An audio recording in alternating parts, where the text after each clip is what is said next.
Okay, hey guys. So today, this has been something that a lot of people have been talking about how they're doing things and things aren't working and they just don't know what to do, right? I feel like everyone has this problem. It's not something that is it's not something that is like, like something that you necessarily ever get rid of, you know? So my thing on this is that you kind of have to think about the long-term goal, right? And so then it reminded me of this training that we did at I think this was at the very first leadership that we ever had. And it's really stuck with me, so I wanted to kind of just do this with you guys. But what it's called is basically planting your seeds, right? And kind of the landscape of your business. And how it starts off is what I want you guys to think about is what kind of like garden do you want? Everyone's going to have their different garden and different their yard, right, what they prefer. And it can be, it doesn't have to be everyone. So this it comes into play with what type of consultant you are. You don't have to be a full-time major posher, right? Like you can be social posh. You can be somebody who is in this for the discount and just selling randomly, or just earning a little bit of money there. But you can be somebody who wants this as a career, who wants this as a full-time thing, right? So what kind of garden do you want, right? So do you want acres of acres of land, or do you just want like a tiny garden box, right? You can have either. It doesn't matter. It's just up to you to decide what do you want from this business, right? So that's the first thing that you guys need to do. And this can change, obviously, right? But so once you guys kind of decide that, you have to keep in mind that you need to make sure that you're willing, whatever you decide you want, you need to make sure you're willing to put in the time to maintain it, okay? Because like it's a garden, right? Or it's land, so you need to make sure that you are maintaining it. So the first stage of this is planning and planting, okay? Now, planning and planting means you have a blank space, right? So this applies to everybody who is reaching out to new customers or who is just barely starting their business, right? You guys have so much potential and you have a blank slate to work with, right? So this is where you're going to learn about the different ways to work your business, right? So how are you going to work your business? Are you going to be an online person? Are you going to be a strictly home parties? Are you going to do events, right? What is it that you're going to be focusing on, right? Okay, so let's see. So no matter what you want to make sure you plan ahead and keep track of everything, okay? So something that you need to, like I said, keep in mind is that your land is new, right? So keep that in mind. So you've decided you're going to either invest in acres, or what you want, acres of, your large scale business is going to be acres, or if you're going to be a garden box, right? So keep in mind that your land is new, so that you need to plan and prepare, right? So and it's going to take a while for your business to mature and get to the level where you have a more sustainable business, right? And you're going to make mistakes along the way, but that's okay. You're going to learn from them, right? So if what you're doing right now isn't working, well, let's brainstorm again and think about something else that you can do, or think of a way that maybe you can approach it differently, right? So an example that Anne gave us at the first leadership is when she moved into a new house, she was so excited to plant her garden, and she loves Shasta daisies, right? So she was like, I want Shasta daisies everywhere. So she planted Shasta daisies all over her yard, okay? And it was great, but she didn't really think ahead, because here's the problem with Shasta daisies, right? Is they only bloom for maybe 1 month out of the year. So what does that mean? That means 1 month out of the year, she had the best yard. It was amazing. Her garden was awesome. But then for the rest of the year, it was not as pretty, right? It was kind of dead, right? So from this, she learned that she needed to diversify her land. And this applies to you guys because as consultants, we need to learn to diversify and try different tactics, okay? So you need to be patient when you are in this planning and planting stage, and know that you're investing in your future. So the majority, a lot of our team are new, right? Or they are just starting their business, or you haven't quite fully decided if you are going to fully invest or not. Like, you're not really sure what you want from this business. So planning and planting is kind of key, okay? So how are you going to do this? Like I said, so you're going to go out and you're going to sample people, or give samples to people, and you're going to, but giving samples to people is fruitless if you don't follow up, right? If you don't you need to think about what you're doing. So if you're planting the seed, so if you're for example, if you're giving a sample to somebody that you see on a regular basis, right? So that's planting the seed. Does that mean that you should be sitting there waiting for their order to come in? Like, okay, I gave you guys that, the BFF. I can't wait for you guys to order.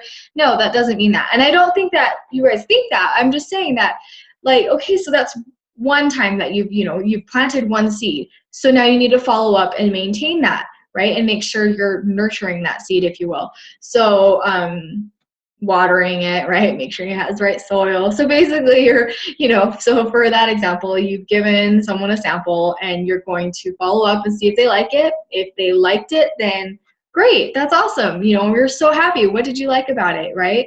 Oh my gosh, you love that. Oh, you love the peppermint in the BFF.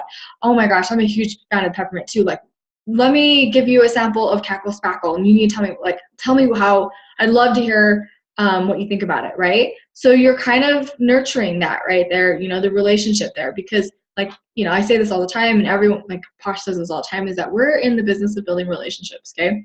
So they love BFF. Oh my gosh, that's so great. So you're still talking to them. You're still in contact with them.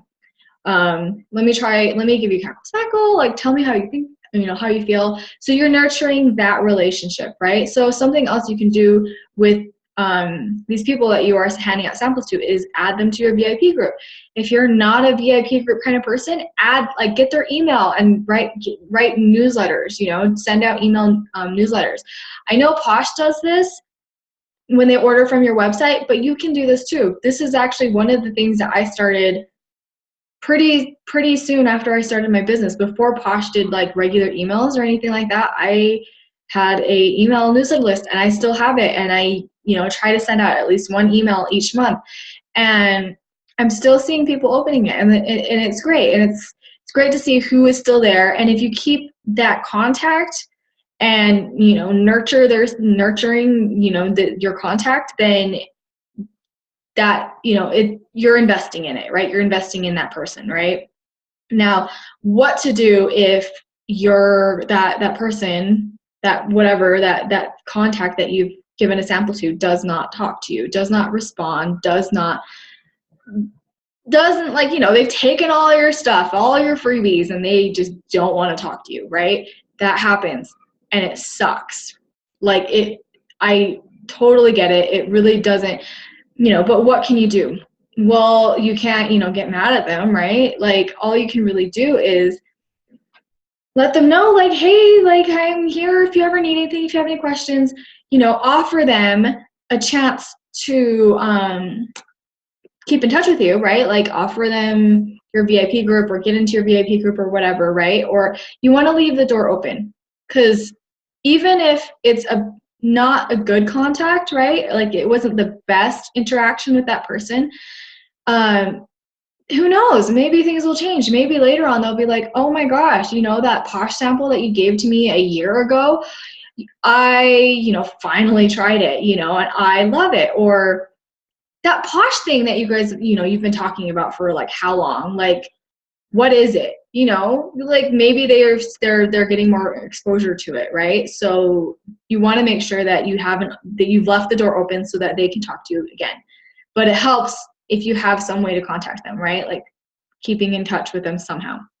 Now, so that's the planning stages, right? So that's the planning and prepping. So you're reaching out to people, you're letting people know that you are in business and that you want to help, but not, but you want to help. You're not like, I'm here to take your orders, right? Like, cause come on. No, that's not even your goal. Like, your goal is to share Posh. Yes. So anyway, so there's that. So then you're planning, and so that's stage one. And then your second stage is growth, okay? So this is when all your preparations and all your planning and all like the systems that you built up. So all of the customer tracking that you've been keeping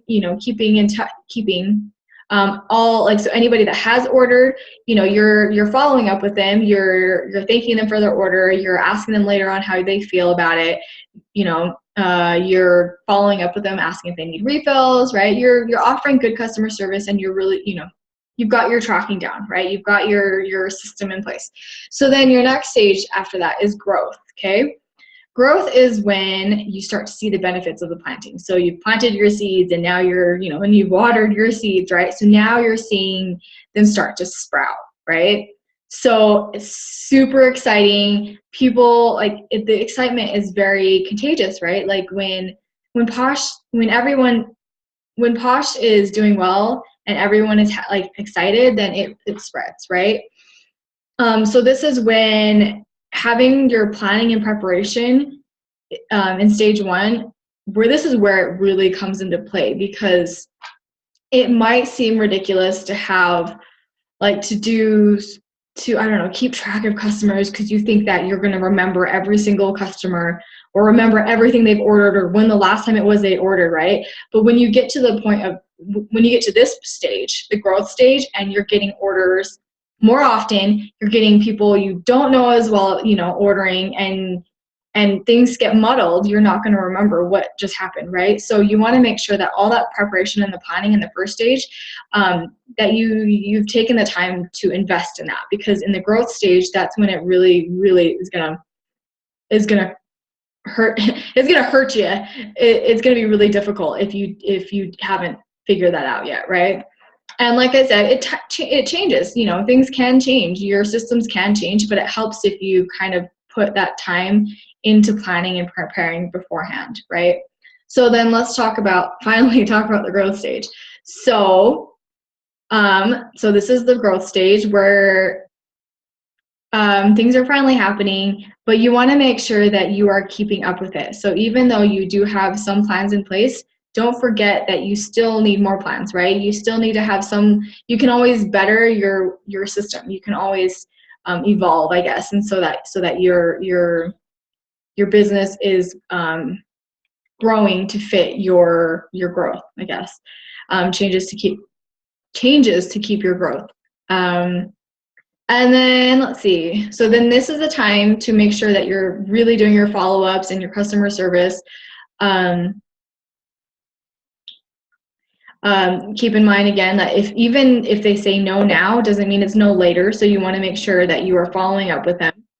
And then let's see. Sorry, I have notes here.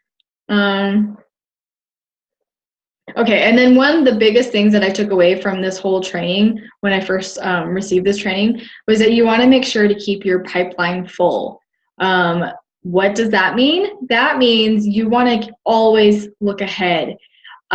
Just because you're doing super well 1 month or a certain time, you don't want to forget to keep planning ahead, right? So you might be having the best few months ever, but you want to make sure you're still talking to new people, you're still sharing Posh. You want to keep making sure that you're still planting the seeds, right? So even though your plants are sprouting, you're still preparing for the next season, right? You're deciding what to plant or whatever, if you want to use that metaphor still. And then so at this point, this is where you're also going to make sure you're offering the recruiting opportunity to people as well, right? Because Posh is an amazing opportunity. No one can deny that. So you want to make sure that you're also sharing that with people in this growth stage so that you can grow your team. And remember, you really want to grow your team as wide as possible. So your front line as wide as possible. That might not seem as important if you're a newbie and you have no recruits or, or anything like that. But that is a really important thing to keep in mind, is to build wide. And I can talk about exactly why that is important later, but that's just something that you guys have to remember.